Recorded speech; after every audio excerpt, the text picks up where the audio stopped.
Hello, everybody. Welcome back into MLS Digest. We're here to preview Week 21 of MLS action this coming weekend, June 28th and 29th. We have a 14-match slate with the Sounders and LAFC returning to action after each crashed out of the Club World Cup. Miami still remains in the round of 16, so we'll see how far they can get. They await PSG in the first round, so probably back sooner than later on paper.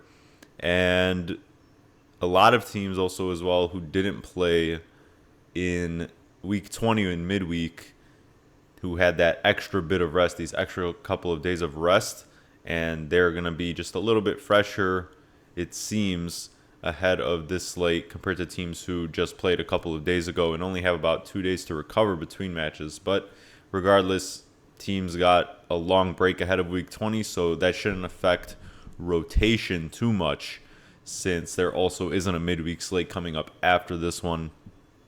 And we should see full strength lineups as far as health goes and availability. Obviously, there's still players out for Gold Cup and other things of that nature.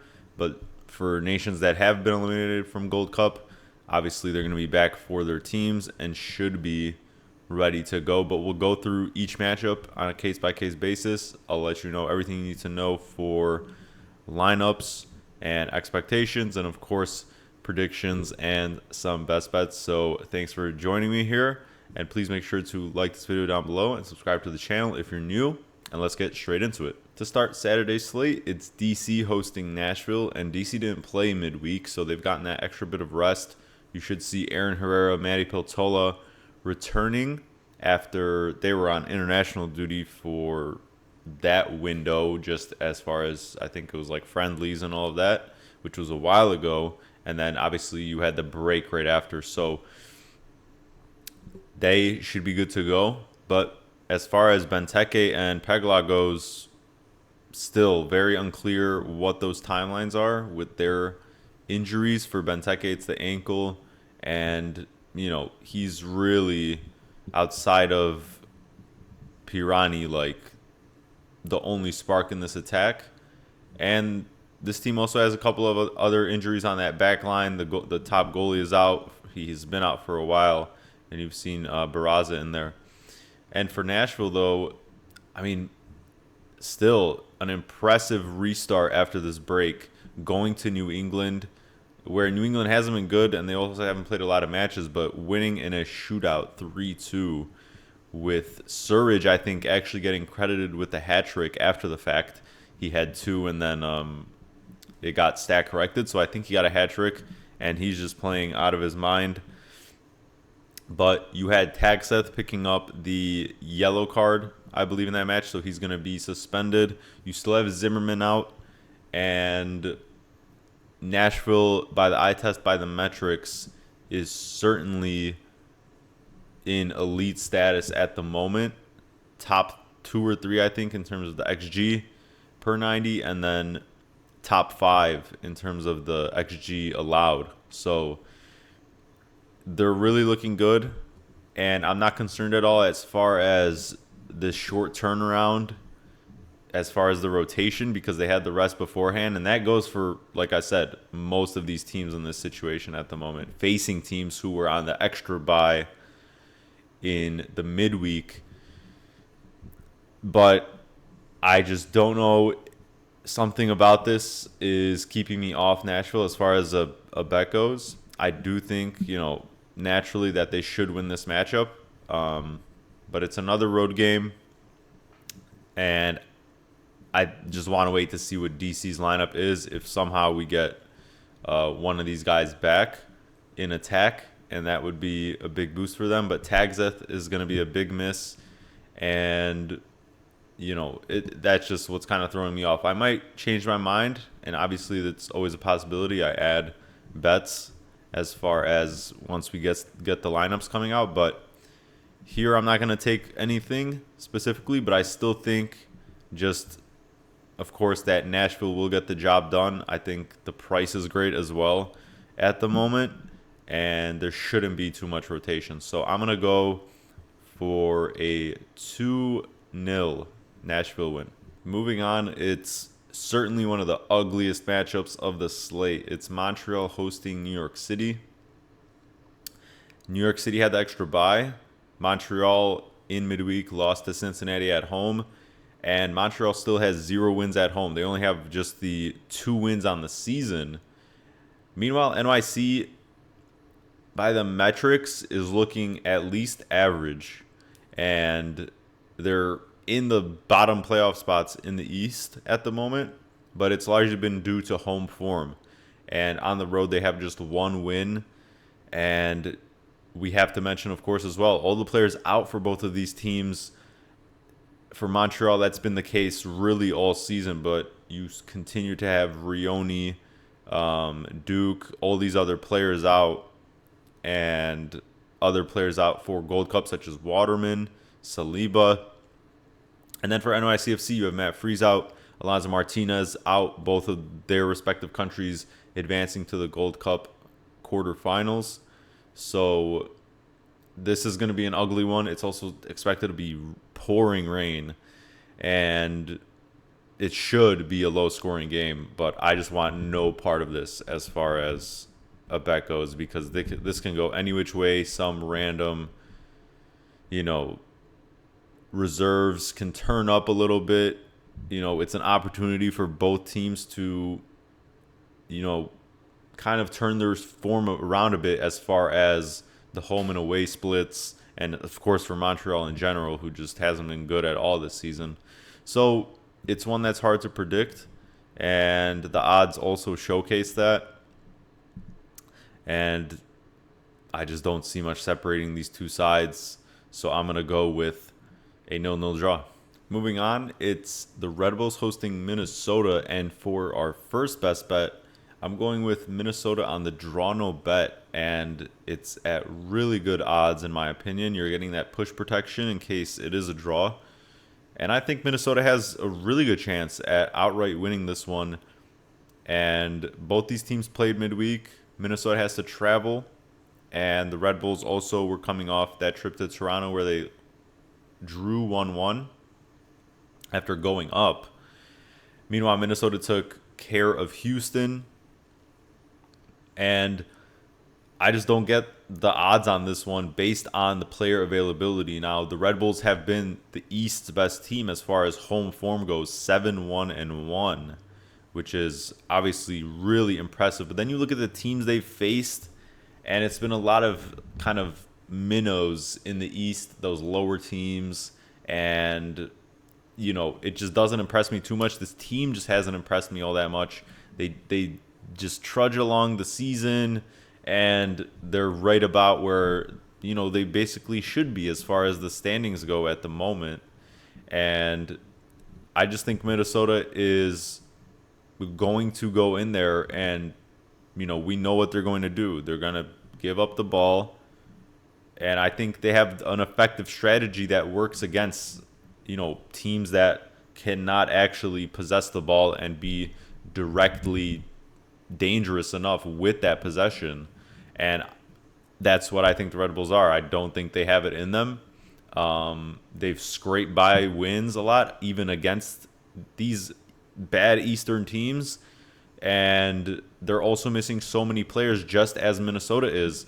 Choupo-Moting dealing with an abdominal injury that kept him out of last match. Bogac, who came back from the under-21 Euros with Poland and played last game, but then got injured late, so he's not going to be available. You had Cam Harper getting season-ending surgery, and then one of the left backs who started last game also getting injured, while Morales still hasn't made his debut, so maybe he'll be forced to in this one if that guy can't go. But it's literally just Forsberg trying to do a carry job here.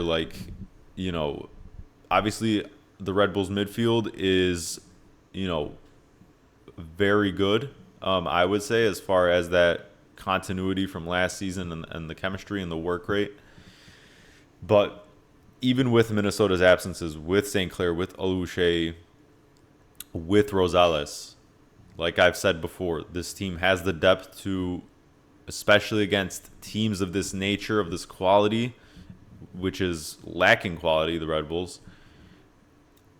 I just think the odds on this one are they just perplex me. Like, I just don't think the Red Bulls should be a clear home favorite in this one, because just as well it's expected to be rainy. It's going to be probably an ugly game. Minnesota is, even when they do get out on the break, they're very effective as far as the passing goes. And we even saw that when they played RSL that one time, that they still were really passing the ball and connecting on those couple of goals brilliantly, despite those terrible pitch conditions due to the rain. So I just don't see how the Red Bulls are going to break this Minnesota team down. I just don't think this is. I think the line is just too good for Minnesota as well. Like, that's part of this as well. We're getting the push protection. I just don't see Minnesota losing outright, and they should challenge for the result here for all 3 points. It's probably going to be a lower scoring game, but you still have Yabo, you still have Pereira, you still have Lud. Like, I think the gap is huge between these teams at the moment, and Minnesota's tactics will be effective. Next up, it's a cross-conference battle, and it's the Revs hosting the Rapids, as the Rapids have to travel east again after both these teams played midweek. The Revs played at home, lost to Nashville. The Rapids turned around some really bad form, beating the Galaxy. But how much weight do we take in that, right? And it's a short turnaround for the traveling Rapids.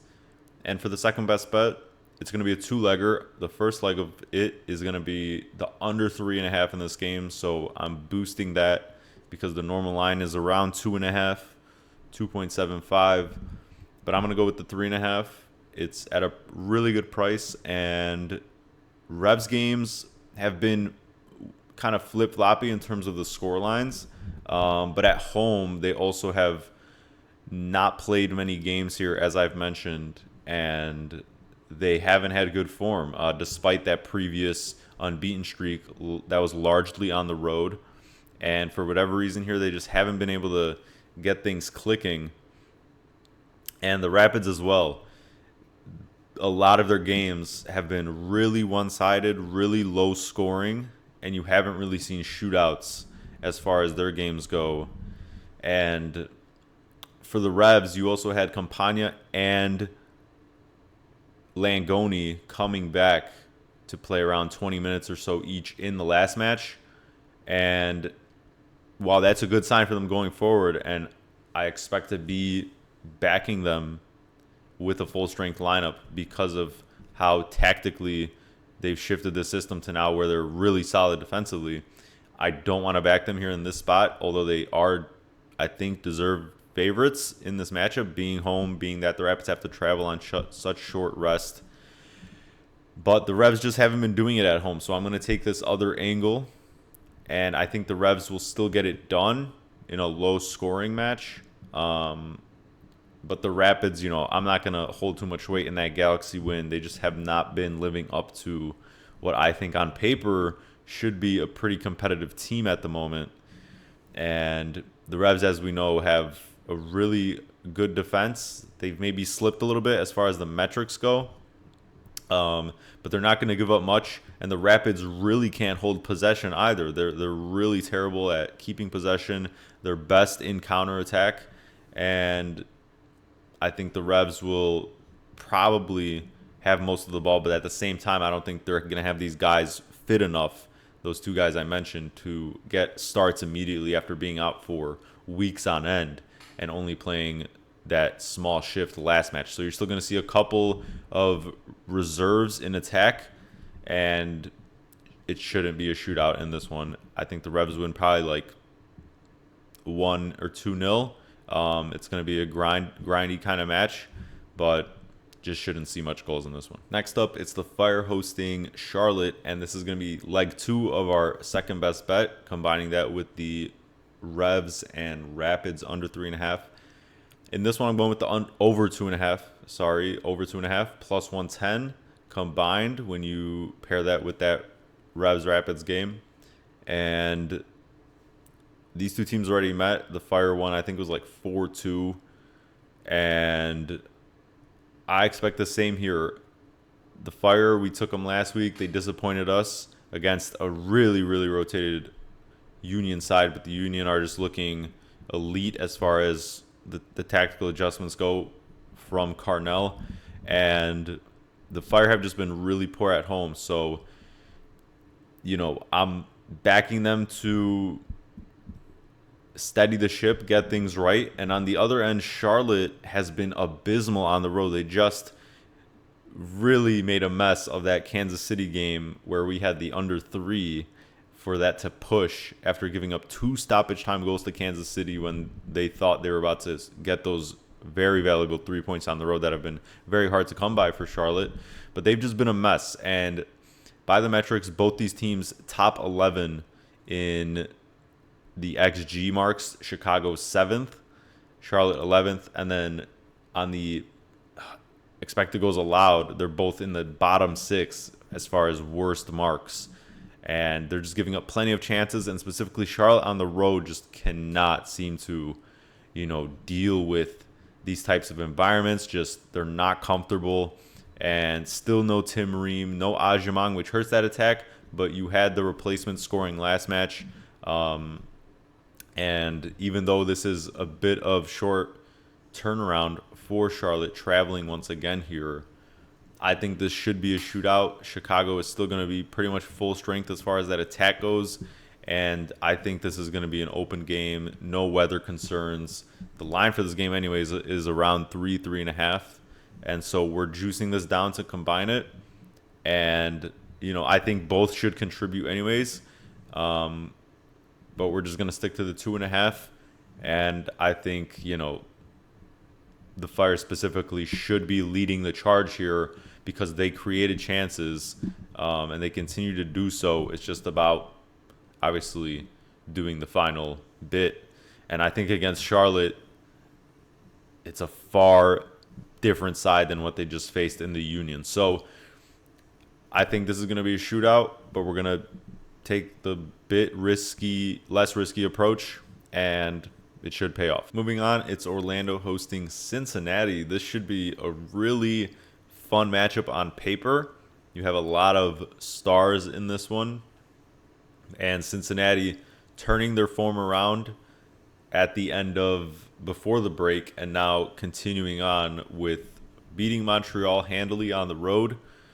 Orlando as well beat Colorado a couple of weeks ago, and then continue that with a really quick start against St. Louis. And they did concede a couple, but didn't really look back as far as the question of that result. And they were just absolutely flying at City Park. But yeah, this one is an interesting one. I mean, Orlando being home, but having to travel back, Cincinnati also traveling from Montreal on only a couple of days rest. But once again, I only say these things just as context. I don't think it's going to affect lineups because of this previous break. So they're not really dealing with too much wear and tear. So everyone should be good to go. But it's from what I've seen, it seems like Pasalic picked up maybe a bit of a knock at the end of last game, despite obviously having a fantastic performance. And then you also have for Cincinnati, of course, the couple of center backs out at the moment. And it's really difficult to predict who's going to turn up in this one. I think it's anyone's guess. Orlando being at home, they've been largely really good here.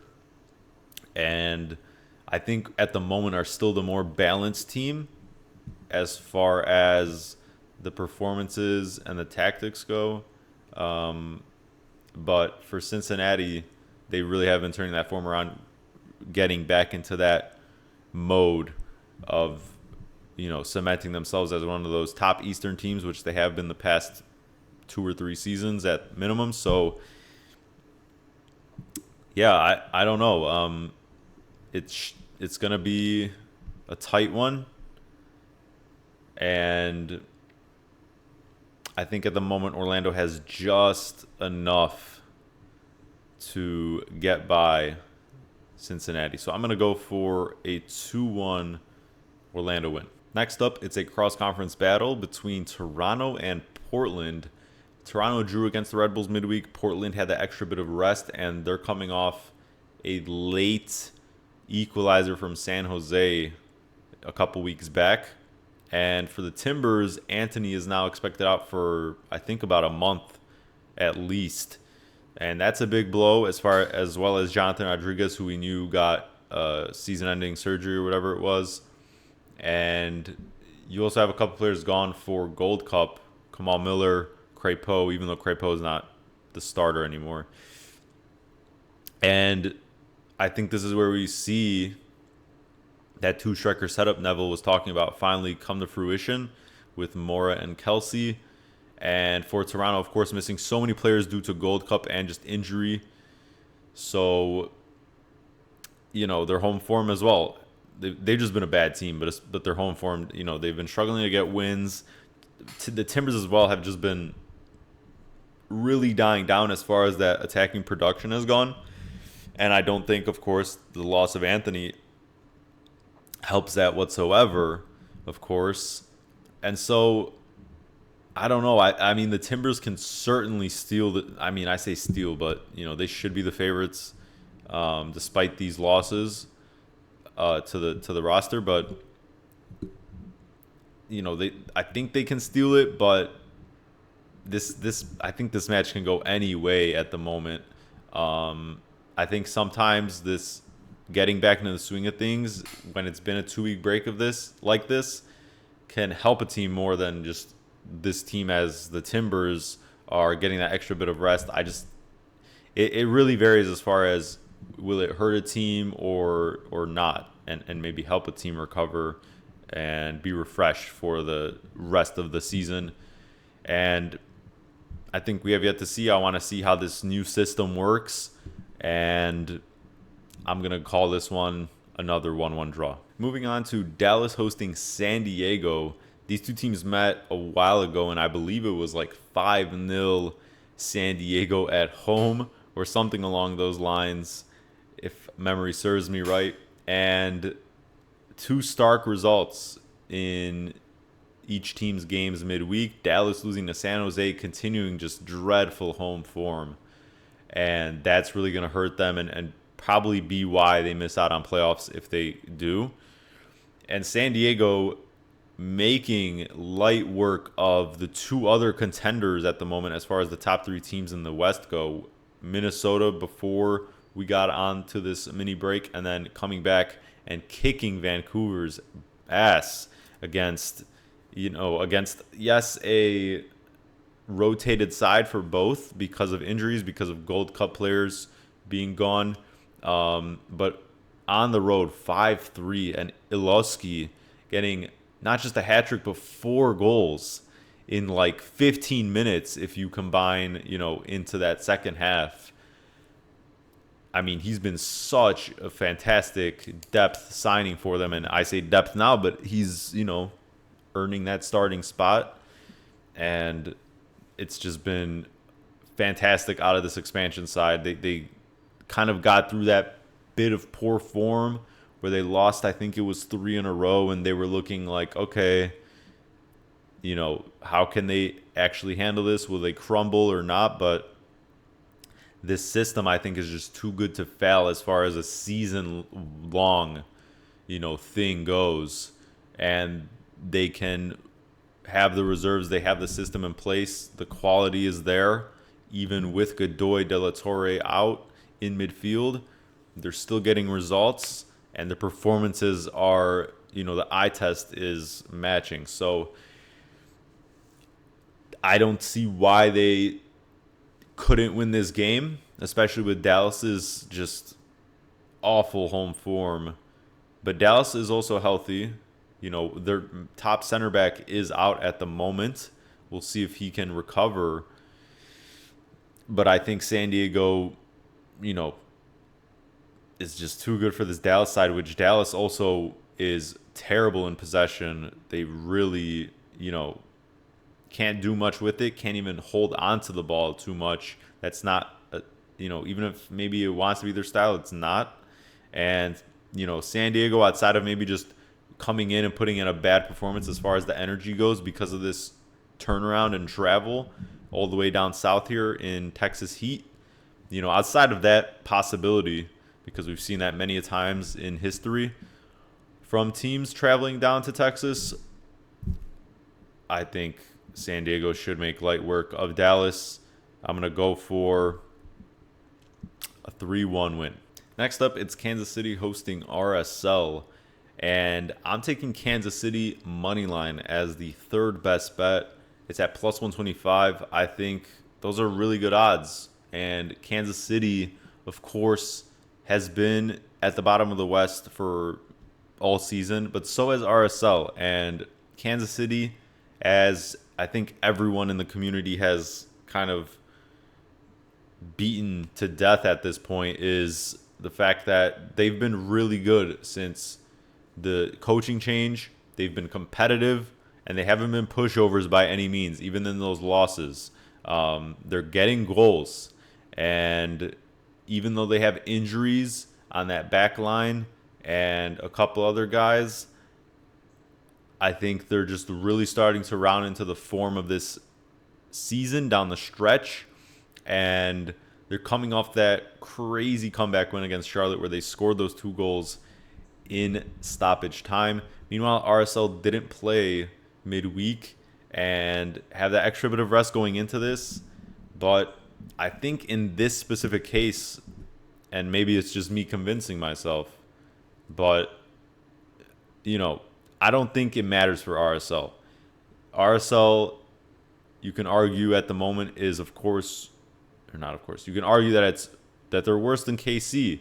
I can't remember the standings at the moment at the top of my head, who's actually above the other, but RSL goes as Diego Luna goes, and Diego Luna is still with USA at Gold Cup, and Gonçalves only just got back one game ago after those disciplinary issues that kept him out a couple of games. And you also have a couple of other guys out for RSL in that kind of midfield, and it's just a bad team, man. They don't look good. They only have so few wins, and going on the road here, I'm not buying it. You're gonna have a bit of a reunion with Johnny Russell and Agata, who are now on RSL, coming back to KC. We'll see if either of them get starts. Probably Agata more likely. But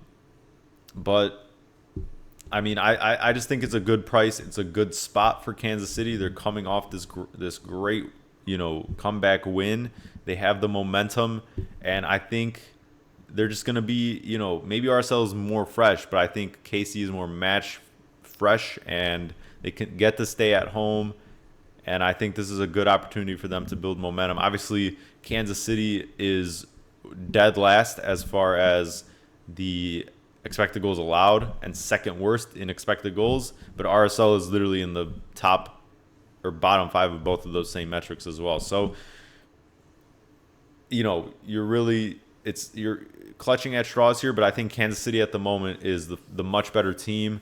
The attack is turning up. Munoz finally getting involved after that signing. He hasn't really played too many games, but he was involved in that comeback. Joveljic, of course, and maybe there's a little bit of competition there now, but it's just a team that's feeling good about itself at the moment. It's scoring goals, and RSL outside of Diego Luna has not found a consistent goal scorer. And on the road here, I'm going to fade them. It's a really good price, I think, for a matchup between, of course, 2 teams that are towards the bottom of the West. I'm going to trust the home side here. Moving on, it's Houston hosting St. Louis. Both these teams getting dumped in midweek. Houston, it's now 3 straight 3-1 scoreline losses, which is a bit funny. And St. Louis just as well. I mean, ever since that win against San Jose, which took a 90th minute penalty, 2 losses and a draw, but they are scoring goals themselves. This attack has been much more, maybe not efficient, but at the very least they're scoring goals and they're contributing on their end of things. And this is one that I think is just really up in the air. Houston, I just don't get a good read on normally. And still, without Jack McGlynn, I think they have to just go even further down the probability and power rankings at the moment, because he's one of their engines there and has been maybe not surprising, but a good source of their goals outside of Ponce and Linger. So I really don't know. Like this can go many ways, and it's one that I just simply want to avoid because neither has really been all that consistent. But I will say that, of course, St. Louis's form since the coaching change has, you know, led to just higher scoring games. They've been a bit more open, and at the very least, it hasn't been boring as a neutral. So pair that with Houston's really choppy home form, and I think you have the potential for, if you even want to call it, an upset. And I'm going to take a flyer. I'm going to say St. Louis wins this one 2-1. Moving on to the Cali Clasico between the Quakes and LA Galaxy. The Quakes got the better of the Galaxy 1-0 about a month ago or so. And this is the rematch here. And the Quakes as well, 4-2 at Dallas. Galaxy not able to pick up on a bit of good form at Colorado, losing 2-0. And there's been rumblings of course, Ricky Puig coming back from that ACL maybe a bit earlier than expected, but didn't make the team sheet last week or midweek, and we'll see. We have to take it by match basis, and his presence, of course, changes the entire dynamic of how this Galaxy team operates, right? So it's going to be impossible to predict, right, which game it's going to be at the moment. And so ahead of time, we have to assume that he's not going to play, right? That it's business as usual this season for the Galaxy, who, of course, just have the one win on the season. And the Quakes have had all these back and forth games. They've been one of, if not the best teams as far as, hitting overs and just getting goals in their games. And it's hard not to expect that here, but last time they faced, it was that 1-0. And the Quakes have to travel back from Dallas on this short rest. Galaxy just played at altitude, but the Quakes are obviously much more comfortable at home. And, in a derby, anything goes, anything can happen. Form is out the window, as they say, and it's hard not to expect goals in this one, considering I think the Galaxy have been, of course, just a little bit better outside of that Colorado game as far as creating chances, because the two wingers are actually healthy. So this is one that I might also come back to when I see lineups. Not that I think I'm going to be surprised by the lineups, but it's just something I feel like I still need to wrap my head around fully, as far as probably taking the over in this one. But at the moment, I'm going to say the Quakes win 3-1. Moving on to the last game of Saturday's slate. It's Seattle hosting Austin. Seattle got 0 points in the Club World Cup. They were basically in the group of death as far as the other three teams they had to face, with PSG, Atletico Madrid, and Botafogo from Brazil, and only scored the one goal against, I think it was Atletico. Scored 2 goals. Scored against Botafogo and Atletico.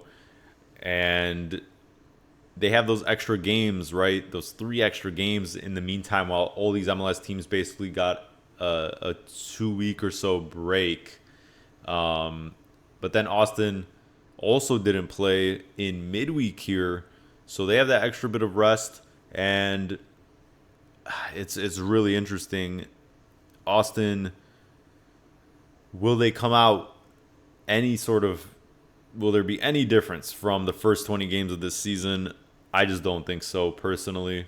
Tactically, I don't think Estevez is going to adjust much or inspire this team to be, any more threatening on the attacking side of things. They're one of the worst teams as far as goals scored this season.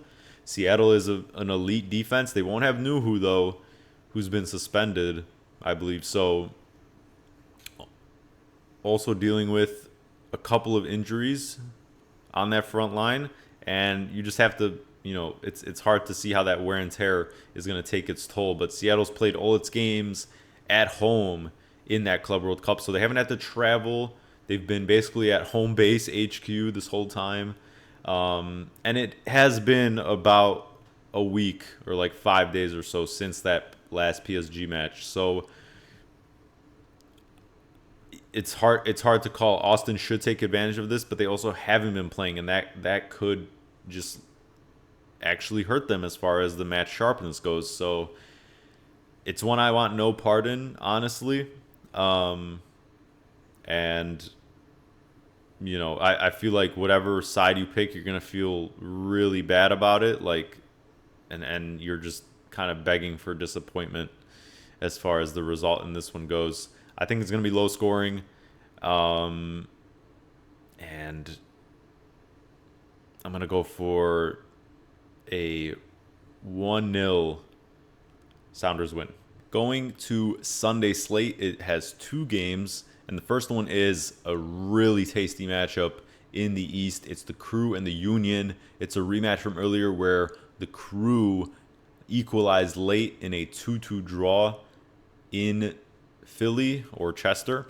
And for the fourth and final best bet for the show, I'm going with the Crew on the money line. So the Crew to win. It's at -120, and they're coming off a 3-1 win at Atlanta. The Union are coming off a 1-0 win at the Fire, and both these teams dealing with many players out. The Crew have Schulte, Arfston, and Amundsen out. Also Camacho. The first 2 of those being due to Gold Cup, the other 2, the final 2, being due to injury. And the Union as well, though. They're getting Andre Blake back from Jamaica. They've gotten Jean Jacques back from Haiti with those Gold Cup duties since they both got knocked out. So they both should be back. But you still have had Harriel out, Quinn Sullivan out, Baribo. Those 2 are out on Gold Cup still with USA. Baribo still injured. He's going to be out for still weeks on end. Ures still pretty doubtful as far as if he can make this. I think if he does, it'll be on the bench. And so you've just been seeing Damiani, who scored the penalty in that game against the Fire to win it. And you also have in the back Glavinovic, who's been out, and then Glesnes picking up a suspension due to yellows. So I think the Union are just far more worse for wear. The Crew have been pretty shaky as far as at the back goes. They've been giving up goals, but you still have Morera there, who I think, of course, is their best defender from an all-around standpoint and contributing to that attack. And everyone else is healthy outside of that backline situation for the Crew. So I think there probably should be goals in this one, but I think the Crew are going to roll here regardless. They'll probably need 2 to win it, but I think this moneyline price is still really good. I'm not gonna get cute with it. I think they win this one outright. I faded the Union midweek with the Fire, but these are 2 completely different types of sides the Union are facing, and I think it would just be extremely, extremely impressive if they're able to escape this current stretch of games without losing, just because of all these players they have out. I think the Crew, if any team, are the one that can really punish them and take advantage, especially being at home. And the Union have just not been able to beat the Crew. There have been a couple of draws in the past couple of seasons, and this, of course, the Crew came back. But the Crew have turned a corner, it seems, beating Vancouver and Atlanta and getting back into that type of form. And staying at home here, I think that's another big boost. And then you also have Mbaizo for the Union with also a bit of injury, so they might not even have a fit right back, and they're going to have to really kind of rotate things a little bit. And so, yeah, I'm just fading the far more worse for wear team as far as the availability goes. And the Crew, just anyways, are, of course, one of the league's best. I think they show it here, and they have to show it because it's been really hard to come by in these matchups against the top teams in the conference so far this season. They haven't beat Miami. They haven't beat Cincy. And as you know, there's been some draws there, draw with the Union. I think this is the time that they will show it. I think the situation warrants that they take advantage of this opportunity. To close out the entire slate, it's what I believe is Sunday Night Soccer between LAFC and the Whitecaps. And LAFC, of course, coming off a really disappointing Club World Cup, getting 0 points from maybe not a group that they were expected to qualify from, but definitely could have made some noise and maybe forced a tie break, as far as the points go. And especially that last match, or not the last match, the second match against ES Tunis, in which they had plenty of chances. Tunis got a late goal, and then they got, honestly, what seemed like a gifted penalty. And Bawanga, the man who, of course, is just that guy as far as penalty goes, Pawanga, as they say, basically goes down the middle, doesn't take it as well as he has many a times in MLS in the playoffs, and LAFC can't even get a point from that. So, and then they choke after scoring really late against Flamengo to not even win that match. So, you have to wonder what the morale is within this team. You've lost Under now because they're not going to re-sign him after that loan deal since it expired at the moment during this summer. And it's just, also that extra wear and tear of games, right? But they do get to host here. And the Whitecaps as well have been really a victim of all these players out for Gold Cup. The list goes on. And it doesn't seem like they have the quality at the moment to keep up. They lost to the Crew. They just got bounced by San Diego. They're the team that's played more recently, even though LAFC has those extra couple of games under its belt in the past couple of weeks. And yeah, I think this is just that bad stretch for the Whitecaps. They've conceded now first place in the West to San Diego, so I don't think they're going to fully slip or anything like that, but at the moment, it's just that kind of they're a victim of the fact that MLS is playing through these competitions, and it's just really unfortunate because I think they're still going to be an elite team once they get these players back, but at the moment, it's hard to back them, and there's really no reason to trust that they can turn this around at the moment with how many players they have out. So I think it's going to be a bit lower scoring because LAFC at home has been really, really locked down. And I think the wear and tear for them might make them even worse as far as the energy goes going forward. And we'll see who's available between Ordaz or Martinez, how they line up. But I'm going to go for this is hard. I'm going to go for a 1-1 draw. Thanks for tuning in, everyone. Let me know what matchups you're looking forward to watching the most this weekend. With Week 22, I think there's a couple of games scattered early on Thursday and Friday before the Saturday main slate. So I'll see if I'm able to get that preview out ahead of those couple of really early matches. So be on the lookout for that. And also be on the lookout for a video about the performances of MLS as a whole in the Club World Cup. I'll wait for, assuming Inter Miami does drop out to PSG, I'll wait for however far they go and get eliminated, or, if they somehow win it, to talk about all of that and just as far as the takeaways from that tournament and what we could learn from those three teams that were representing MLS on the world stage. So be on the lookout for both of those. Be sure to like this video down below and subscribe to the channel. And I'll see you all in the next video, guys. Have a good one.